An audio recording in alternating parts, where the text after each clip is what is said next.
अच्छा, अरबों ने क्या किया, उन्होंने कहा भाई हम काबे में नमाज पढ़ने ही नहीं देंगे इनको, और जाफर तैयार पहुंचे हुए हैं पढ़ने के लिए। अब सजदा करें तो उनके ऊपर कूड़ा फेंकें और उनको मारें पत्थर। तो और जाफर तैयार के लिए लिखा है इबादत के बड़े शौकीन थे। आके रसूलुल्लाह से कहा कि सरकार वो तो नमाज ही नहीं पढ़ने देते, हल्का बना लेते हैं, मजाक उड़ाते हैं, सीटियां बजाते हैं, क्या क्या करते हैं, मैं कैसे नमाज पढ़ूं। तो कहा जाफर कुरान ये कहता है, अल्लाह ये कहता है कि हमारी ज़मीन तंग नहीं है। देखिए यहाँ से हिजरत का फ़लसफ़ा निकला। और अल्लाह कहता है हमारे सजदे के लिए वहाँ निकल जाओ जहाँ पुरसुकून अमन के साथ तुम हमारा नाम ले सको। तो जाफर अगर ये नहीं तुम्हें इबादत करने दे रहे हैं, अल्लाह का नाम नहीं, तो तुम यहाँ से निकल जाओ। जाफर ने कहा ठीक, कहाँ जाऊँ सरकार? का तुम अफ्रीका चले जाओ, जो आज का युगंडा है, अफ्रीका चले जाओ। तो जाफर ने तैयारी शुरू की। कहा जाफर अकेले ना जाओ, और भी इबादत पसंद है। तो 83 आदमियों की फेहरिस्त बनी, जिसमें औरत मर्द बच्चे सब कुछ थे, 83 आदमियों की। और कहा जाफर इन सबको लेके तुम जाओ और इनके वारिस, इनके सरपरस्त तुम हो। तो उसमें बहुत से मशहूर लोग गए। उम्मे सलमा उम्मुल मोमिनीन भी उसी कारवां में थीं। और काफिला रवाना हुआ, यमन पहुंचा, फिर कश्ती पे बैठा और वहाँ से पार करके, और वो अफ्रीका जाने का ये तरीका था कश्ती के ज़रिए। और यमन जाना पड़ता था, समंदर यमन से लगता है अरब का, इस तरफ अफ्रीका की तरफ जाने के लिए। अब देखिए काफिला वहाँ पता चला ईसाई हुकूमत है और बादशाह नजाशी जो है वो ईसाई है।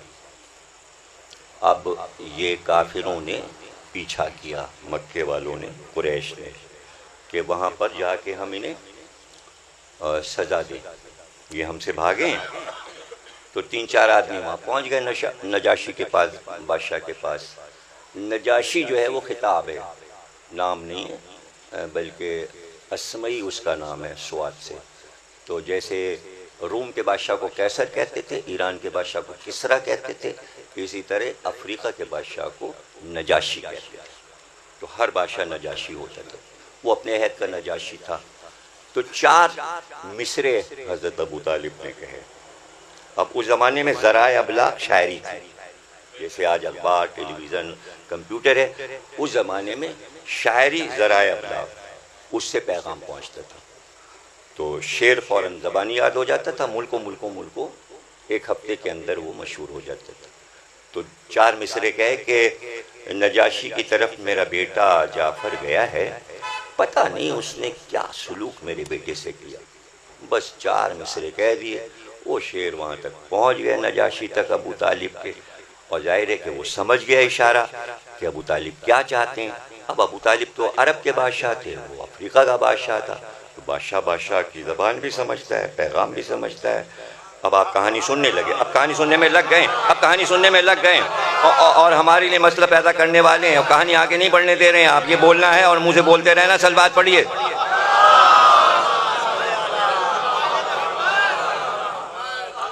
अब जनाब वहाँ पर पैगाम पहुँच गया, उसको तो पता है इल्म वाला ही आलिम का पैगाम जानता है। अब ये लोग पहुँच गए नजाशी के पास और कानाफूसी करने लगे, कहने लगे भागे हुए लोग हैं, ये हमारे मुजरिम हैं और हम इनको पकड़ के ले जाएंगे, ये तो हमारे मुजरिम है, ये तो हमारे तमाम खुदाओं को बुरा भला कहते हैं, और ये और वो, इनसे हमारा झगड़ा चल रहा है। और तख्त पे बैठे हुए पहलू में, और वो बेचारे सब सामने खड़े हुए हैं। तो नजाशी ने कहा कि जाफ़र से हम गुफ्तगू करेंगे, और टाइम रखा गया और वो आएँ और गुफ्तगू करें, भाई उनकी शिकायत हैं, क्या करके आए हो मक्के से, ये है वो है।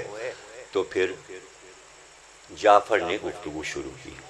जब आप मेरी किताब पढ़ेंगे तो जाफ़र की तकरीर 5 घंटे की है, 2 किस्तों में है, और वो मैंने छापी है पूरी तकरीर जाफ़र की। क्या खुतबा है, इसलिए कि फसाहत व बलागत बनी हाशिम पे ख़त्म थी, खिताबत उन पे ख़त्म थी, शायरी उन पे ख़त्म थी, नए से शायर पैदा हुए, नए से खतीब पैदा हुए, न ये फसाहत व बलागत किसी ने पाई जो बनी हाशिम को मिल गई। तो अल्लाह तो घर देख के अपना काम करवाता है ना। फसी और बलीग लोगों को देखा तो फसी और बलीग किताब उतारी। अनीस अंसारी साहब बैठे हुए हैं, अब बताइए, जब ऐसे आदमी बैठे हुए हों और जाफरी साहब बैठे हों, तो फिर शन्ने ने सौदा के शेर पढ़े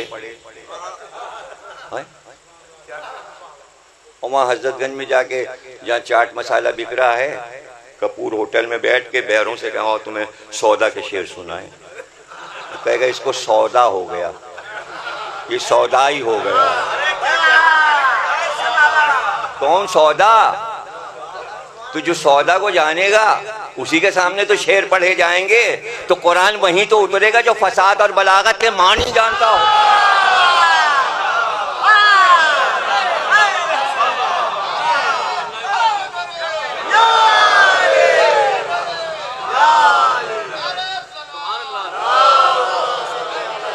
और फिर जाफर ने पूरा माजी सुनाया और कहा, नजाशी सुन, ये जो सब तेरे सामने खड़े हैं, हम नहीं जानते थे कि हलाल क्या है और हराम क्या है, हम नहीं जानते थे नजिस पानी क्या है और पाक पानी क्या है। हम तो गढ़ों से, गंदे गढ़ों से बरसात का जमा पानी पी लिया करते थे, हमें नहीं पता था पाकीज़गी और तहारत क्या है। हम आपस में लड़ते थे, खूंरेजी करते थे, एक ऊंट पर लड़ाइयाँ जारी रहती थी। फिर ज़ात इलाही ने मोहम्मद को भेजा और हमारी तमाम बुराइयों को दूर किया और हमें ऐसा अमन कायम किया कि हम जानने लगे कि अमन क्या है, तहारत क्या है, अच्छी चीज़ क्या है, बुराई क्या है, और उसने हमें सिखाया। और ये जो कुछ कह रहे हैं ये गलत कह रहे हैं। जब से वो पैगाम पहुंचा रहा, ये सब दुश्मन हो गए हैं उसके। देखिए, बात तो बहुत अच्छी है, वो भी इल्म पसंद था नजाशी, तो वो बात तो समझ गया जाफर की, तो इल्म पसंद था नजाशी, एक एक लफ्ज को जाफर के समझ गया, एक एक लफ्ज को समझ गया। तो अब देखिए, सियासत, ये लफ्ज यूनान से निकला है, सियासत, तो ये जमहूरियत से हट के, हिंदुस्तान से हट के ये एक लफ्ज है। किसी की ऐबजोई करना और किसी को अपनी तरफ करना और दुश्मन बनाना, इस मफहूम में मैं आपको बता रहा हूँ।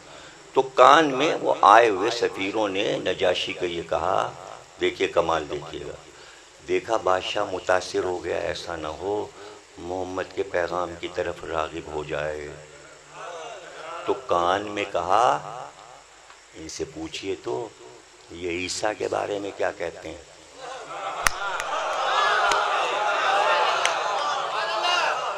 इसलिए कि भाई कुरान तो कुछ और कह रहा है और ईसाई तो ईसा को कुछ और कह रहे हैं।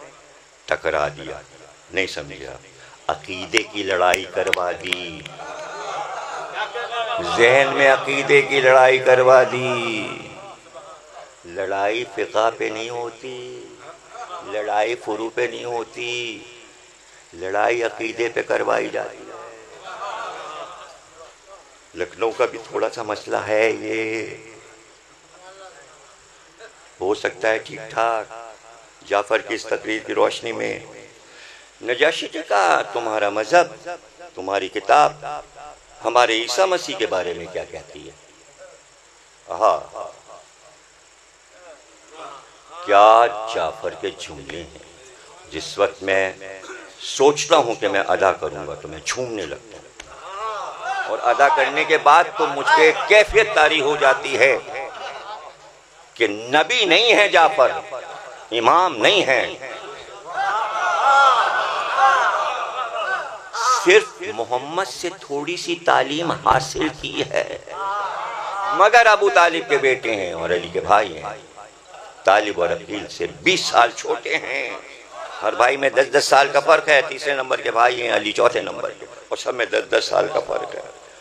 जाफर शजाअत अपनी जगह, हुस्न अपनी जगह, इंतहाई खूबसूरत। सही बुखारी और सही मुस्लिम में लिखा है कि जाफर से बेहतर अरब में लिबास पहनने में कोई था ही नहीं, जामा जेबी खत्म थी। ये बुखारी में लिखा है। बुखारी में इतने फजाइल लिखे हैं हज़रत जाफर के कि एक ये कि सवारी पे बैठना जाफर पे खत्म था। घोड़े पे बैठे तो लोग देखते रह जाते थे, सवार कैसा।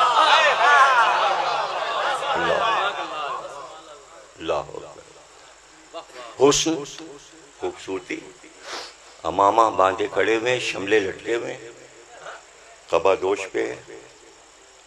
पे कबा पहने में कमर कसी हुई है पटके से, तकरीर कर रहे हैं।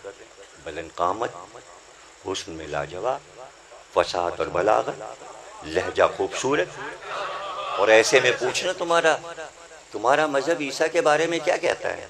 इसलिए कि ईसाई तो कहते हैं कि भाई सूली पे चढ़े और उसके बाद सूली से उतारे गए और फिर उसके बाद तीसरे दिन जिंदा हो गए, और फिर यही तो है ना ईसाई अकीदा।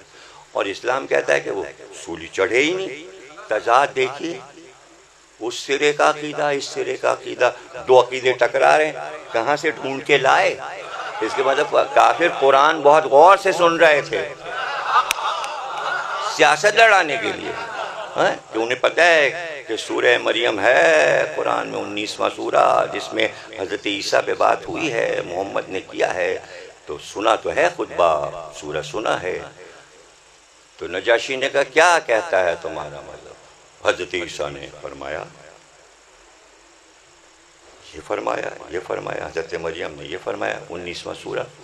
जाफर तैयार ने जवाब दिया नजाशी का, काय बादशाह सुन। कहा छोटा सा जुमला और मानियों बयान के लिहाज से कई हजार शहर आबाद हैं।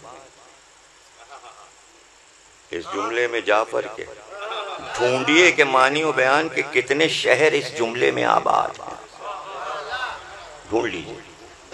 नजाशी, ईसा अल्लाह का एक कलमा थे। कुरान ने कहा ईसा अल्लाह के कलमा थे। जाफर वही दोहरा रहे सूरह मरियम की आयत, कहते हैं नजाशी ईसा अल्लाह का एक कलमा थे और अल्लाह ने वो कलमा कुंवारी मरियम के दिल पे इल्का किया। विलादत की तहारत तो देखो कैसे बयान हुआ। यह है फसाहत, यह है बलागत। इल्का किया था, इल्का किया।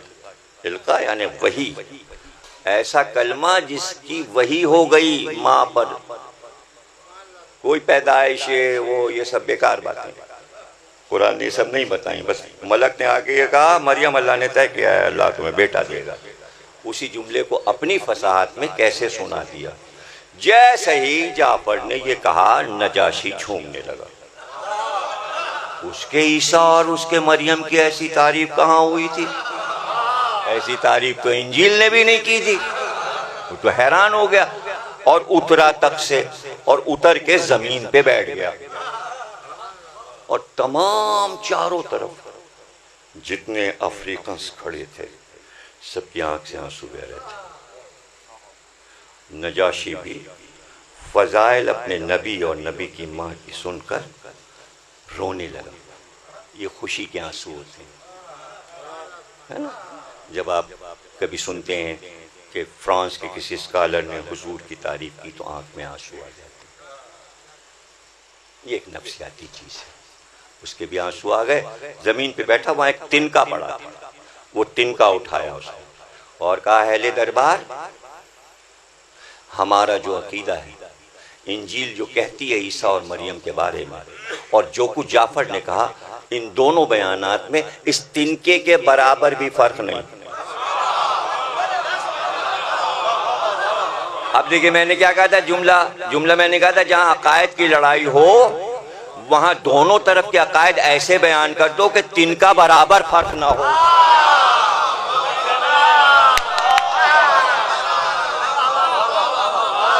झगड़ा खत्म हो जाएगा, कोई परेशानी की बात ही नहीं है। तो उसने कहा कि तुम 83 आदमी जहां चाहो हमारे मुल्क में रहो, हम तुम्हें कॉलोनी देते हैं, मकानात बना के देंगे, जब तक चाहे अफ्रीका में रहो। और मकान दे दिए गए। तो उस वक्त ये था कि सब गले मिलने लगे। ईद हो गई आपस में, जहाँ डर था कि कहीं कत्ल न कर दिए जाए, और नजाशी ने उनको भगा दिया, मक्के के जाहिलों को। वो वापस चले गए और ये रहने 14 साल ईसाई मुल्क में मुसलमान 14 साल आराम से रहे। जुमला पसंद नहीं आया आपको? उसी की तासी में आज सारे ईसाई मुल्क अपने कलेजे से मुसलमानों को लगाए बैठे हैं। भाई वाह करना पड़ेगी आपको। फ्रांस नेशनलिटी देता है मुसलमानों को, लंदन देता है, अमेरिका देता है, जर्मनी देता है, हॉलैंड देता है, सऊदी अरब मुसलमानों को नेशनलिटी नहीं देता।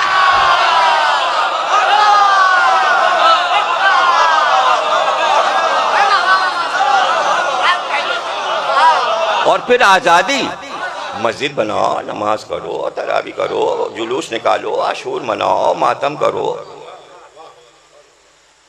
तो कौमें कैसे जिंदा रहती हैं पहले सीखें तो मुसलमान। उनका क्या ताल्लुक है मुसलमानों से और गले लगा रहे हैं?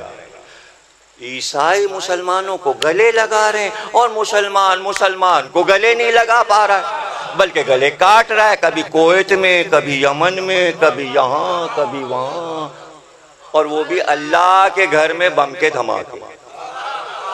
आहा, क्या इस्लाम का नाम मुसलमानों ने रोशन किया है। बम के जरिए इस्लाम का चिराग जला रहे हैं।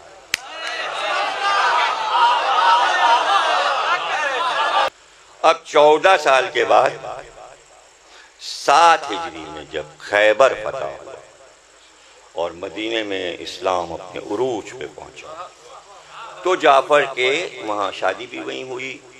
नजाशी ने भी शादी की। जब उसके यहाँ बेटा पैदा हुआ तो जाफर के यहाँ भी पहला बेटा पैदा हुआ। उसने जश्न मनाया, तुम्हारे यहाँ भी बेटा हुआ, हमारे यहाँ भी बेटा हुआ। और उसने भी अपने बेटे का नाम अब्दुल्ला रखा और जाफर ने भी अपने बेटे का नाम अब्दुल्ला रखा।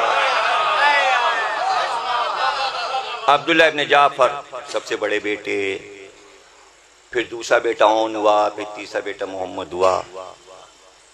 जाफर के कई बेटे हुए। 14 साल के बाद नजाशी से कहा हम जाएंगे, हमने बहुत दिन से अपने भाई मोहम्मद को नहीं देखा।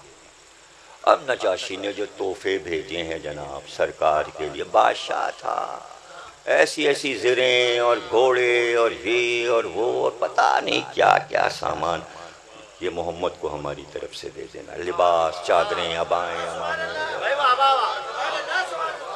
क्या क्या घोड़े दिए। और जनाब 83 आदमी, उसमें से बहुत से लोग बीच बीच में आते रहे। जो बचे थे उनको सबको लेके जाफर चली और उसी यमन के रास्ते से पहुंच के मदीने में दाखिल हुआ। मदीने में आए जाफर तो सन्नाटा, खामोशी। भी सन्नाटा क्यों है? का सरकार तो गए हुए खैबर, वहाँ खैबर की लड़ाई हो रही। तो फौरन जाफर ने कहा हमें ऐसा मदीना नहीं अच्छा लगता जिसमें मोहम्मद ना हो। क्या बताया मदीना वही है जिसमें मोहम्मद हो। माशाल्लाह माशाल्लाह, मदीना कहते ही उसे जिसमें मोहम्मद हो। जाफर ने कहा हम तो भाई मदीने में नहीं रुकेंगे और सीधे खैबर पहुंच गए। जाफर तैयार। हुजूर को पता चला जाफर 14 बरस के बाद आ रहे हैं। तो सवाल ये क्या काम करके आ रहे हैं?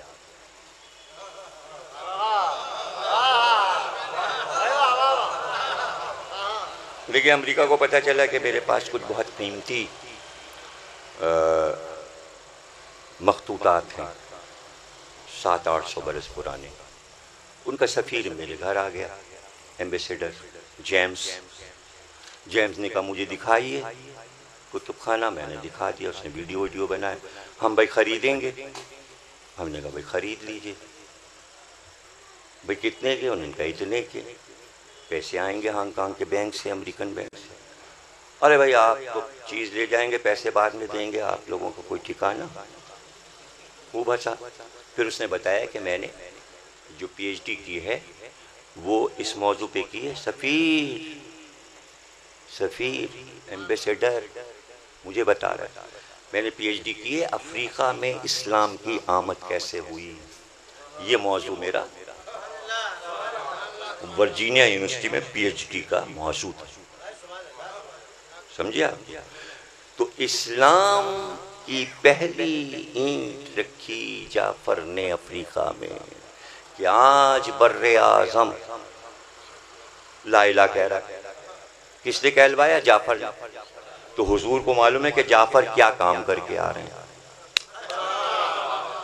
और खैबर की फतह के बाद एक और कौम खामोश बैठ गई जो इस्लाम की दुश्मन थी। तो एक तरफ ईसाई, एक तरफ यहूदी।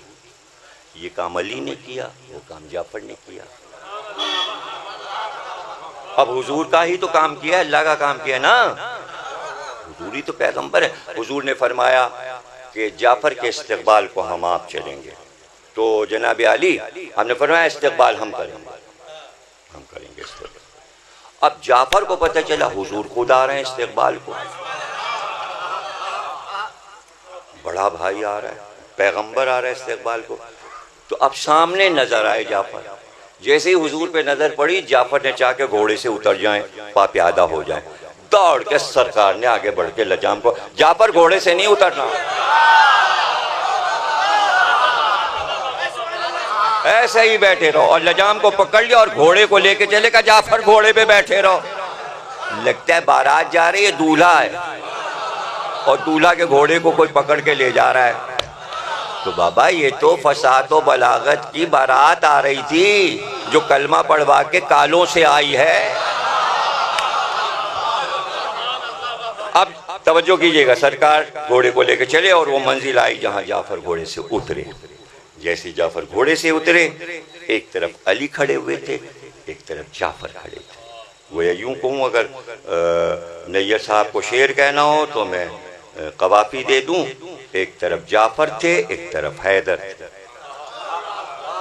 बीच में पैगंबर थे। और एक बार दोनों हाथों को उठाया और एक हाथ अली के गले में डाला, दूसरा हाथ जाफर के गले में, और उसके बाद इतने करीब किया कि दोनों को सीने से लिपटा लिया। लिपटाने के बाद एक बार इधर देखा और एक बार इधर। कभी पैगंबर ने जाफर को देखा, कभी हैदर को देखा। और अब बुखारी में हदीस आ गई हज़रत अबू हुरैरा की, सरकार ने फरमाया मुझे नहीं मालूम किस बात की खुशी ज्यादा है, हैदर के खैबर फतह करने की खुशी ज्यादा है या जाफर के अफ्रीका से वापस आने की खुशी। मुझे नहीं मालूम खुशी किस बात की, दोनों का काम बराबर है। उन्होंने तलवार बगैर चलाए वहां कलमा पढ़वाया, इन्होंने जुल्फ़िकार के जौहर दिखा के कलमा पढ़वाया। गोया अमन हो गया दीन के लिए। ये हैं जाफर और ये हैं हैदर। अब हम मौता के मैदान से चले, पता चला 2 घंटे की मुसाफत पर सराय मजूर पहुंचना है। सराय मजूर पहुंचे और वहाँ रोज़े में हज़रत जाफ़र के दाखिल हुए। और वो ज़री कराची से बन के गई है कि जो सोने और चांदी की बनी हुई है, जो जाफ़र की कब्र पे रखी गई। और 3 सहाबी वहाँ, अब्दुल्लाह इब्न रवाहा और ज़ैद बिन हारिसा, और बीच में जाफ़र की कब्र है, रोज़ा है। और उस पर वो जो ज़री है उसके अंदर 3000 याकूत से आयात लिखी। और ये खोजों और बोरियों ने ये ज़री चढ़ाई। इत्तेफाक से जब मैं रोज़े में पहुंचा तो 3 बोरी नोहा पड़ रहे थे हज़रत अब्बास के हाल का, इसलिए कि दोनों के मसाइब एक हैं। अलम संभालते हुए जाफ़र के भी बाजू कटे और अलम संभालते हुए अब्बास के भी बाजू कटे। और दोनों के लिए यह हदीस है कि अल्लाह ने जाफ़र को ज़मरुद के 2 पर अता किए जिससे वो जन्नत में परवास करते हैं, इसलिए उन्हें तैयार कहते हैं। तैयार है तैर से, यानी उड़ने से। तकरीर खत्म हो गई।